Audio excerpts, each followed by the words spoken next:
Ever since last update, these two attacks have been incredibly powerful. 3, 2, 1, go! If you're new to the channel, make sure you hit that subscribe button. The first one is the Flybrid bat attack strategy, all right? And I've got 3 different examples to show you because no two bases are the same, so you're going to want as many ideas as possible to make this work. Now, the second attack that's incredibly powerful since the update shocked me. It shocked everybody, man. I think it shocked the entire Clash of Clans world, so be sure to hang in there for that. Now, first part of this 3-part attack strategy is going to be the hero dive. Taking out lots of value, setting up some excellent pathing for your dragons and super minions on the backside. Look at this over here, man. Oh, he almost got that eagle artillery. Dude, that would have been massive. He took out an air defense over there, took out an inferno tower. He really wanted this eagle artillery, but he did not quite get it. He did get a single target inferno. That could be some really good value. Keep it from locking onto those dragons and roasting them nice and fast. Now, check this out, man. He's sending this attack with a blimp. He's going to catch all of his troops and his blimp inside that Grand Warden ability. That ensures that blimp is going to make it all the way to the Town Hall. Even if a couple of Seeking Air Mines trigger, it's invincible, so it's going to make it to the Town Hall. Super Goblins inside there are going to be able to get that Town Hall taken out. Here we go, man. We got minions, dragons moving their way through the core. This scatter shot's going to be key. Now, he has started the bat spells. Look at this. Dude, look at what's left over here. Dude, we have no splash damage over here. Dude, these are all point defenses that can be overwhelmed by bats. The only splash damage we have left in this base is going to be the scatter shot and the wizard tower right here. He's got 2 freezes to try and deal with this, but you know he wanted this scatter shot to go down to the dragons, to a super minion, to something. Right now it's being tanked by the Grand Warden, man. Oh my gosh, Goblin got that lucky break right there, where that scatter shot is being tanked by the Grand Warden, and the bats are going to be too fast for the scatter shot. They get in there and take it out before the scatter shot has a chance to fire off a shot and kill them for the triple. Here we go, guys. Example number 2 of the Flybrid bat attack strategy. Now, he's got a lightning and a quake in this one, as this is part of the hero dive, man. What you're doing there is you're softening up a hard defense. You could probably do it with a scatter shot. You could definitely do it with a single target inferno. You're going to soften it up just enough. Look at that. Look at what he did there. Softened it up with 1 lightning, 1 quake. That way, the Royal Champion's Royal Shield ability with 1 hit can take out that defense, and he used that to take out that inferno tower right there. He also got an air defense up there in that section, I'm pretty sure. Queen is doing some funneling over here. King worked to the left-hand side for some funnel. Look at this, man. These buildings gone. These buildings gone. Look at the buildings that are left.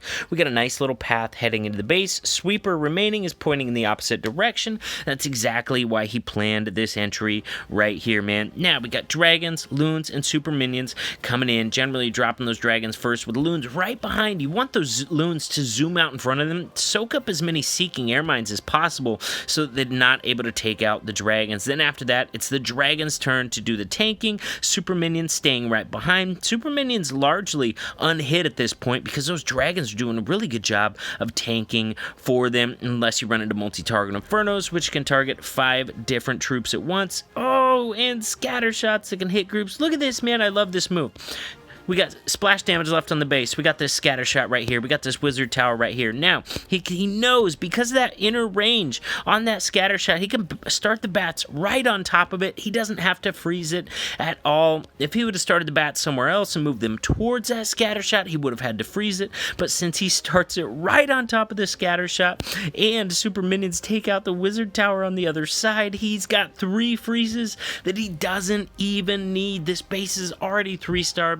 Swagging 3 spells on this hit. Now, guys, this is the last Flybrid bat attack strategy I'm going to show you before I show you the second attack strategy that's extremely powerful at Town Hall 13 after the update. The one that shocked me, the one that shocked everybody. Check this out, man. Queen, her job's taking out this chunk of buildings right here, hopefully including this air defense. Oh my gosh, dude, Queen is funneling for the king. Look at this. King's gonna move to the left, then he goes inside there. If he pops his ability, he should be able to take out this scatter shot after that air defense. No problem, man. Oh my gosh, absolutely amazing hero dive value on this attack. LP4 Adrian really setting it up nicely with some early value from that king and queen. Let's see what else he's going to be going after here. He does only have one rage spell for the dragons and the super minions. He's got 5 freezes and 6 bat spells. My God, dude, he's got so many freezes on this attack. I would look for him to quite possibly use a couple of those freezes with the dragon and super minion portion of the attack. Keep them from taking some heavy damage early on, probably saving 3 or 4 for the backside freezing of the defenses. Here we go, man. We've got a Stone Slammer moving in. Early Grand Warden ability should cover through the Town Hall blast so that your troops don't take a massive hit from that Town Hall going out there. Stone Slammer's getting some great value over there on the left, continuing to move its way deeper into the base, dude. Now, he's out of rages, so it's all about where is he going to be using these freezes at. Let's see, man. First freeze is going to have to be on this Wizard Tower. Oh, he's late. He's late on the freeze. That's going to take out a few bats. He's still got more. He's going to have to freeze again. Ooh, nice freeze value there. Catching the Eagle Artillery along with the Wizard Tower. Going to need another freeze to get through that Wizard Tower. Now, he's able to freeze both of these defenses with the same spell, but you don't have to freeze them if they're being tanked by dragons or super minions. So, he gets a freeze down. Are those bats going to get inside the range? They do. The scatter shot is down. Where is his Royal Champion even at? Did he even use his Royal Champion? Dude, he completely swagged his Royal Champion. It's not even on the board. He didn't even place it. Are you freaking kidding me? That is absolute insanity. Now, finally, man, the one that shocked me, the one that shocked everybody, and the interesting thing about this, first of all, we're talking about super witches. Incredibly powerful, man. If you look at the stats on those super witches, yeah, they take up a ton of camp space, but they are heavy duty, man. I've seen them taking out scatter shots, no problem, as long as they have a little bit of healer support. They are absolute monsters. Now, before this, they were used a little bit and then mostly abandoned, all right? That large camp space meant that, yeah, they were very powerful, they were difficult to stop, but you ended up with a ton of time fails. Now, with the extra 20 camp space at Town Hall 13 since the update, Tribe really kind of helped us all realize this in the last World Championship qualifiers they were in, when they used all 5 of their attacks in their War versus Nova were Super Witches, and they won the war. They figured out nice and early with that extra 20 camp space, you can bring some more cleanup troops and a lot of times prevent the time fail. As long as you don't dally, man, as long as you get the attack in on the base, all right? You can't spend a whole minute setting up with this complicated Warden Walk. You're going to run out of time if you do that. And I got 2 different versions to show you. The one that I use most of the time is actually coming up after this one right here, so be sure to hang in there for that. With this version, he's got plenty of jump spells, rages to move those super witches through the base, dude. And look at them, dude. If they have a little bit of healer support, they are absolutely insane, dude. And look at those big boys too, man. Those things are great at busting their way through the walls. Queen's gonna stick behind right now and take out that multi-target Inferno. Little assist from the Royal Champion right there. And look at that, man. The big boys here, as long as they stay on the same wall piece, they can bust through those walls pretty effectively. He's got a freeze down on that backside scatter shot there. RC is gonna run into the enemy RC and go down, but the scatter shot goes down first. Look at this, dude. Look at those super witches taking on the scatter shot, taking it out.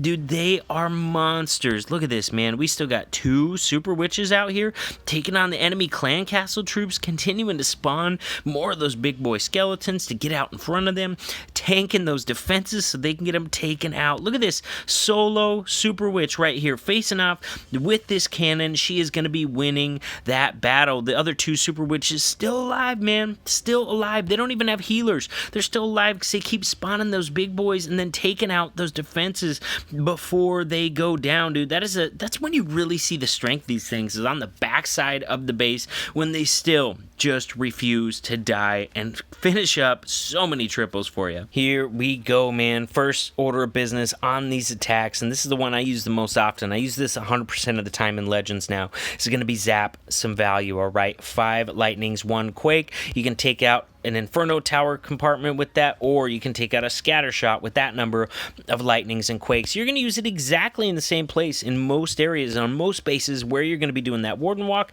That means the inner defenses are already already taken care of. The Warden cleans up that outer layer of the funnel there, and then boom, you got a nice chunk cut out of the base. You can now start your Super Witches right here, and they're going to continue moving to the right of the base. There's no buildings on the left that are going to draw them that way. Check this out, man. Oh my gosh. He's got his Queen going with the Grand Warden Walk with the Super Witches. He's using the King and this Siege Barracks out here to go ahead and set the other side of the funnel. In fact, they're going to be doing a great job tanking the scatter shot, so the Super Witches are not even really taking any damage whatsoever yet. Now, that scatter shot finally transitions onto the Super Witches. The big boys, doesn't matter, man. Big boy's doing a great job of tanking those clan castle troops. He didn't even bring a poison on this attack, I don't think, man, and a lot of times I'm not bringing a poison either.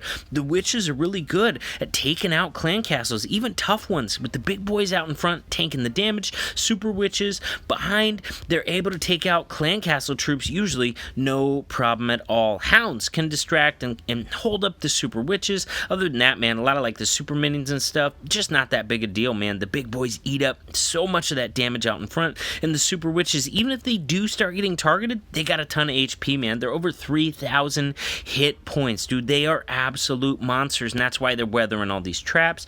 They have way too much camp space to be sprung by a spring trap. They're just absolute monsters. And look at this, we still got we got 4 Super Witches still alive in the core, 1 still alive on the outside. Ladies and gentlemen, he's finishing up the last few defenses in this base, and he has not lost a single Super Witch. Are you kidding me? A lot of times in these attacks, Queen will get out in front, she'll get a wild hair, she'll go out and die. That's not a big deal though, dude. You got so many Super Witches and they're such powerful ranged troops. Doesn't even matter if the Queen dies, because the Super Witches are able to finish off so many of these triples.